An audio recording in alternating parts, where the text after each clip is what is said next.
Healthcare consists of hospitals, dental practices, medical offices, skilled nursing, and longer-term care facilities. Individuals that clean in healthcare have some of the most important job functions. These surface hygiene technicians are responsible for keeping the environment clean and safe from germs. The learning objectives for this session are to understand how germs are transmitted, learn how to use and select chemicals correctly, and realize the importance of friction action in cleaning and disinfecting procedures.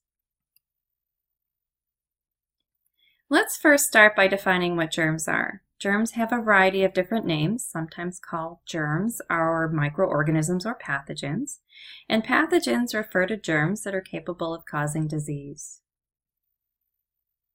There are 4 different types of germs that fit into 4 basic categories.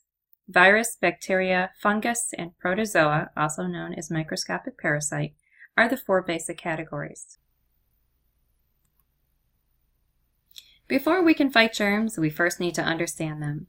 If a word starts with anti, that means against whatever comes after anti. If you are anti-tacos, that means you are against tacos. Micro means a small organism, and if you see biotic in a word, it means the word refers to something alive or that is living. Antibiotics fight living germs inside of our bodies, while antimicrobials, such as our cleaning chemicals, fight germs that are on surfaces. Infection occurs through a few basic steps. The chain of infection starts with an infectious agent, better known as the germ.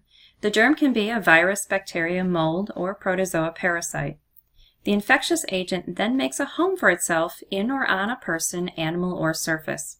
Once settled, the germ travels through a portal of exit from the source. The most common portals of exit are the nose, mouth, or from hands touching a surface. Body fluids such as feces are also a way germs exit a source. The germ is then transmitted through a portal of entry, which can be through a nose, mouth, open sores such as a wound or broken skin, and from the touch of our hands. The susceptible host can be a person, animal, or surface. This is the chain of infection, and it is important to understand what you can do to break it. Let's pause for just a moment and talk amongst your group about what we have just discussed. After I read the question, please take a few minutes to discuss the answer. What are the various sources in your facility where pathogens may exist? Go ahead and stop the video to discuss. When you are ready, restart the video and I will provide you with the answer. People, surfaces, and equipment can hold on to germs. Great job! Okay, now let's move on.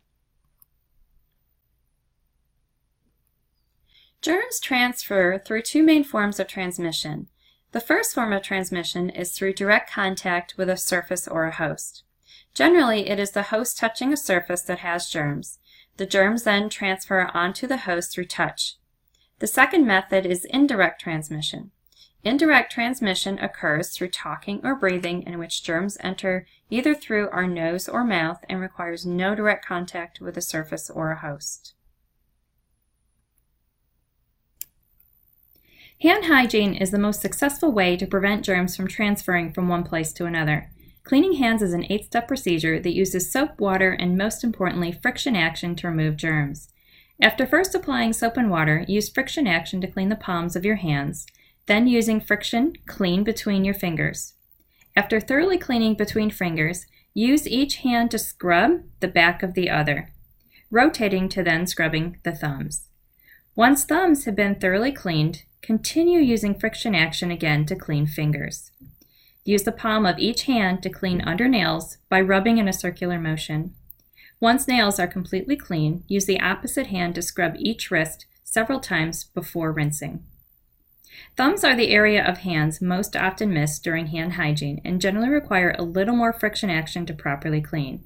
When finished, dry hands with a dry, single-use paper towel and then dispose of toweling in the proper waste receptacle. Antimicrobial hand gel can be used on hands provided there is no visible soiling and if soap and water is not available. To use, apply a dime-sized amount in the palm of one hand and then use the other hand to spread the gel all over both hands. Use friction action in the same manner you wash your hands with soap and water, and be sure to cover all surfaces. Pay close attention to between fingers and to the fingertips.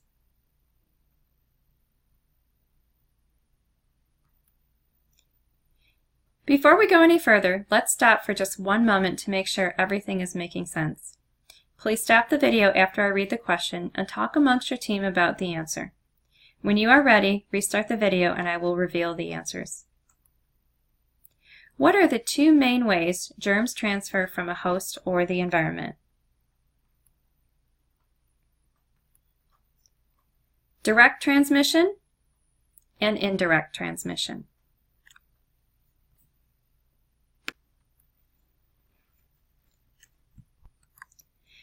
Standard precautions are what we perform on a regular basis to avoid germs from transferring either to ourselves or the environment. Hand washing is optimal, especially when hands are soiled or possibly contaminated with some specific germs such as Clostridium difficile, better known as C. diff. When soap and water is not available, the use of antimicrobial hand gel is acceptable. Standard precautions are what are used to protect us or the environment anytime there is a potential for contamination. Gloves are barriers that help protect our hands from germs and chemicals. Like any barrier protection, gloves will weaken over time from exposure to chemicals and the heat from our bodies. It's recommended that gloves be changed whenever damaged, after each patient or resident, and worn for no longer than 2 hours when cleaning outpatient or non-patient areas.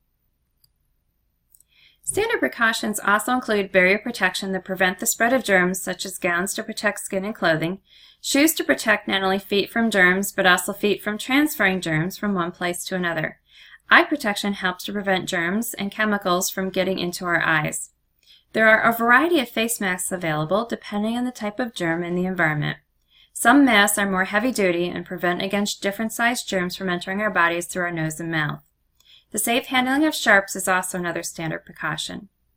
The urge to cough or sneeze can sometimes happen without warning. It is important to not use hands to catch a cough or a sneeze. Cough or sneeze into the area of your body less touched by others, the arm. Cross-contamination occurs in healthcare when staff don't wash hands and change gloves often enough. Gloves provide a protective barrier against germs, so that means germs can collect on gloves. Gloved hands can easily transfer germs onto a surface. It is very important to avoid touching anything that is clean with gloved hands that have already touched something else. Gloves can even shed germs into an area as we walk, so that is why we don't walk around with used gloves on our hands. It is important to remove gloves after leaving a room or an area. Be sure to dispose of gloves in the proper waste receptacle before leaving a room or area where the gloves became soiled.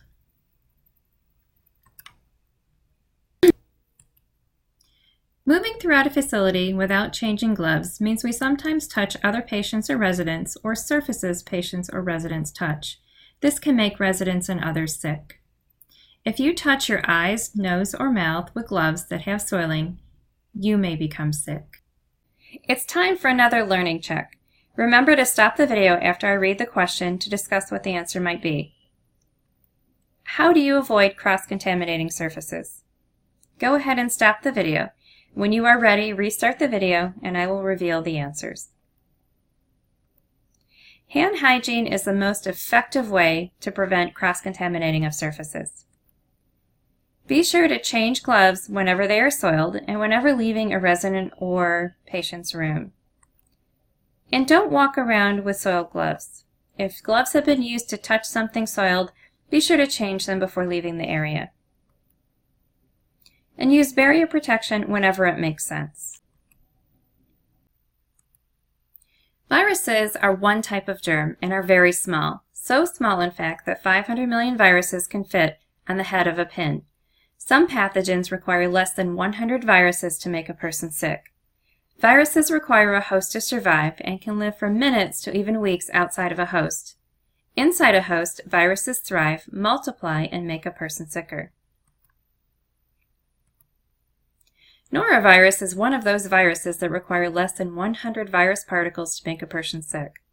A person sick with norovirus, more commonly known as gastrointestinal issue or GI bug, can shed billions of infectious particles into the environment from their vomit or stool. Two other common viruses are influenza, more commonly known as the flu, and respiratory syncytial virus, most commonly known as RSV. Every year, common viruses make thousands of people sick and hundreds die. In healthcare, it is important that we are vaccinated against measles, mumps, rubella, chickenpox, and hepatitis B. Once vaccinated, we are protected for years and our resistance to these pathogens monitored throughout our employment. The flu virus expands their germ family every year with new strains that requires us to receive an updated vaccine on an annual basis. Vaccines are just another way of preventing the spread of germs. Contagious viruses produce infectious droplets. Droplets exit from the nose or mouth of an infected individual. Sneezing is a common way for droplets to enter the environment. To help prevent against transmission from the nose and mouth of a host, some patients and residents diagnosed with infectious viruses, such as the flu or norovirus, are placed on droplet precautions. Droplet simply means there are infectious droplets exiting an infected person's nose or mouth through activities such as talking, breathing, or sneezing. Surgical masks are recommended for staff who enter the room of a patient or resident on droplet precautions to help prevent transmission. Unlike viruses, bacteria do not require a host to survive. Bacteria can reproduce inside a body, but also on a surface by dividing themselves to create more bacteria. Bacteria can survive on surfaces for days to even years. A common bacteria found in healthcare is C. diff, well known for the odor associated with diarrhea. Some common healthcare bacteria resistant to some antibiotics and antimicrobials are CRE, ESBL, E. coli, and Klebsiella pneumoniae. Every year, thousands of people contract one or more of these bacterial infections, and hundreds die. When a patient or resident is diagnosed with a contagious bacteria, they may be placed on contact precautions. Contact simply means contact with or touching the patient, resident, or environment around the patient or resident could lead to germs transferring to a new host. These germs are generally in the intestinal tract and exit the body through urination or feces. C. diff is found in feces and the environment around patients and residents diagnosed with C. diff. Surfaces can be contaminated with C. diff bacteria. To help protect others, staff are required to wear a gown when entering a room that has a contact precaution sign on it. When seeing a contact precaution sign, this means surfaces require more frequent cleaning each day. Some contagious viruses, such as norovirus, may also remain on surfaces for an extended period of time. Notice that patients and residents with norovirus are often placed on both droplet precaution and contact precaution. A third type of precaution is airborne precautions. Airborne precautions are used for pathogens that send small contagious particles into the air, such as measles. Recall that for the flu and norovirus, droplet precaution signs are used. Droplets are much bigger than airborne particles, and airborne particles are a fraction of the size of a droplet, so standard surgical masks will not filter out the small particles. Instead of using a standard surgical mask, a special mask, also known as N95 mask, is required when working around a patient or resident that has an airborne infection. Tuberculosis, better known as TB, is another airborne pathogen that exists in the community. Healthcare workers are tested annually to see if there has been exposure to TB. To recap what we just discussed, standard precautions are taken to break the chain of infection on a daily basis. When an infection occurs and the clinical staff are aware of the infection, a patient or resident may be placed on enhanced precautions that include droplet precautions, contact precautions, or airborne precautions. When an isolation sign is outside a room, it is important to increase the amount of time surfaces commonly touched are cleaned and disinfected. A patient or resident on enhanced precaution does not automatically need to have a biohazard waste collection container placed in the room unless there is bloody items requiring disposal. Items contaminated with urine or feces can be placed in the regular waste receptacle.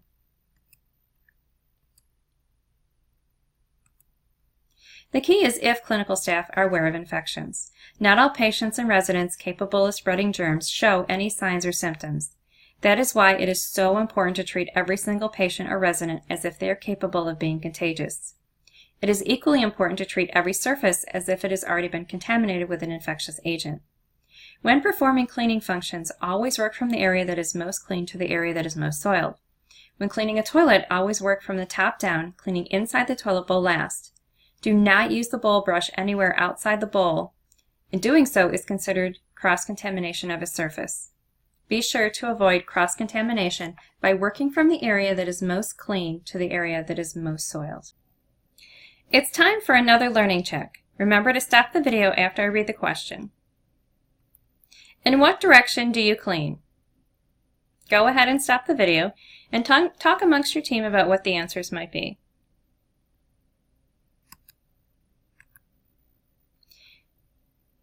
From the area of cleanest to the area most soiled. Germs collect on surfaces through a variety of different activities. These activities include walking, talking, breathing, and touching. If we do not clean surfaces between each activity, more layers, also known as logs, collect on surfaces. As we walk, talk, breathe, and touch surfaces, more and more germs enter the environment. These germs build upon each other into what is known as logs or layers of germs. These logs or layers of germs build upon each other one layer at a time, and over time, germs that are capable of surviving outside the body multiply and create even more layers. Germs can be everywhere in a healthcare facility. Inside a patient or resident room, germs start right at the entrance on the doorknob. Doorknobs are one of the most frequently touched surfaces in a healthcare facility. So are knobs on dressers and cupboard doors and television controls. Blinds on windows and the windowsill are also areas that might harbor germs, but so could any area in a room such as an overbed table or guest chairs. Bathrooms are some of the most contaminated areas. Every time a toilet is flushed, germs can leave the toilet and travel over 6 feet in every direction. Common areas such as sitting areas and corridors don't always receive the level of cleaning attention required to reduce the high level of germs in the area below a contagious level. The more people in an area and the more activities that occur in an area, the greater the potential for germs to build up on surfaces. These surfaces then become reservoirs for germs. Patients, residents, or staff can then pick up these germs from contaminated surfaces and either become a source of transmission or a new host. Any area in a facility where people spend time are going to have higher levels of pathogens on surfaces. The best defense is more cleaning and disinfection of these surfaces, along with practicing good hand hygiene. In some facilities, waste collection routes occur on entire units or wards. If waste collection requires a door to be opened in a room or contents in a room be moved in order to access a waste collection container, gloves must be removed before continuing the waste collection route and hand hygiene performed. Recall that bacteria can live on surfaces for a very long time. In order to survive, bacteria can hibernate much like a bear does to conserve its energy. These bacteria, such as C. diff, hibernate in what is called a spore form. The bacteria creates a hard shell around itself to protect against invasion by humans and our activities, such as use of our chemicals. A strong chemical is required to break through a spore shell. A disinfectant that breaks through the hard shell of a bacterial spore is called a sporicidal. It's time for another learning check. And again, please stop the video after I read the question and talk about the answer amongst yourselves. What are the 3 types of precaution rooms, and what do you do differently in each room type? Go ahead and stop the video for just a few moments. The first is droplet precaution, and you wear a surgical mask. The second is contact precaution, and you wear a gown. And the third is airborne precaution, and you wear a special mask called an N95. Okay, great. Let's move on. All molds and yeast are part of the fungi family. Like bacteria, fungi do not require hosts to survive and can live in the environment for a very long time. Some fungi are believed to be the oldest living organisms on Earth. Like bacteria, fungi reproduce by dividing, but can also reproduce through fertilization. Unlike bacteria that require an antibacterial agent to achieve kill, fungi are addressed with an antifungal agent. Germs begin entry into a facility starting at the door. Addressing bird droppings at the entrance of a building helps to prevent histoplasmosis fungi from entering facilities. Some common fungi is ringworm or athlete's foot. Keeping shower and locker rooms clean and disinfected helps prevent these fungi from transferring to others. Some common molds in healthcare that can make people sick include Aspergillus, which is typically found on walls and ceiling tiles. Cladosporidium is often found around water sources, and Stachybotrys is commonly found around windowsills. Removal of visible contaminants eliminates the potential for infections to occur. An evolving pathogen known as Candida auris was discovered in 2009. This germ has been found to infect very sick people, especially those on ventilator units. Candida auris is often found in the environment surrounding a patient, especially on items that are commonly touched, such as over bed tables. Currently, Candida auris is resistant to all antifungal treatments except for one. If the yeast reaches the blood, heart, or brain, 1 in 3 patients may die. This is why the environment around the patient or resident is so important to keep clean. High-touch surfaces are areas frequently touched by patients, staff, and residents that can hold onto germs. These surfaces include, but are not limited to, door handles, elevator buttons, overbed tables, chair rails, sinks, toilets, etc. On a bed, the grab areas and ivy poles are high-touch surfaces. On wheelchairs, the handles and tire movers or hand grippers are high-touch surfaces. It's time for another learning check. What are the surfaces that are frequently touched called, and name 5 of these surfaces. Go ahead and stop the video, and when you're ready, restart the video and I will reveal the answers. High-touch surfaces. High-touch surfaces include areas such as door handles, elevator buttons, sinks, toilet, chair rails, etc. Okay, you're doing great. Let's move on. Protozoa or parasites are the 4th type of germ. Protozoa are microscopic animals that enter our body in a variety of different ways, either from direct or indirect contact. The protozoa we are most concerned about are the ones that infect our stomach or intestines. Giardia is often referred to as a stomach bug, and Giardia is contracted from touching contaminated bathroom surfaces such as flush handles on toilets. Selection of the right cleaning chemical and then use of friction action of cloths on surfaces is the most effective way to remove germs. Not all chemicals do the same thing. A cleaning agent has no germ-killing properties. Sanitizers kill some germs, but are not designed to penetrate through a lot of logs or layers of germs. And disinfectants are designed to penetrate through more layers or logs of germs. Sanitization achieves a complete kill. A surface can be sterilized using either chemical, steam, or heat. Disinfectants can have either a limited spectrum or a broad spectrum. Limited spectrum meaning they kill only a few germs, and broad spectrum meaning they kill a wide variety of germs. Sanitizers are really only designed for food handling areas and are categorized as useful on either food contact or non-food contact surfaces. Some sanitizers are specifically designed for use in restaurants. Some broad spectrum disinfectants are so powerful they are labeled hospital grade and approved for use in a variety of healthcare facilities such as hospitals, skilled nursing, and long-term care facilities. There are 3 very important aspects to effectively remove germs from a surface. The first is selection of the right chemical. The second is making sure chemicals come in contact with the surface long enough to achieve the desired kill. Surfaces need to be completely covered in order for chemicals to come in contact with the germs on surfaces. The third is the use of friction action to remove soiling and germs. If germs on surfaces are not completely covered by chemicals for the period of time stated by the manufacturer in order to achieve a kill, germs will most likely not be killed. Notice how in the picture chemical is barely touching the germ. This is why using a spray nozzle to wet a surface is not always best.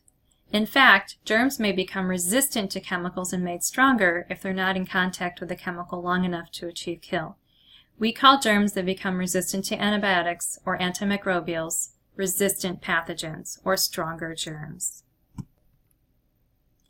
And now it's time for our final learning check. What happens if chemicals are not used properly? Go ahead and stop the video and talk for a few minutes amongst yourselves. When you're ready, restart the video.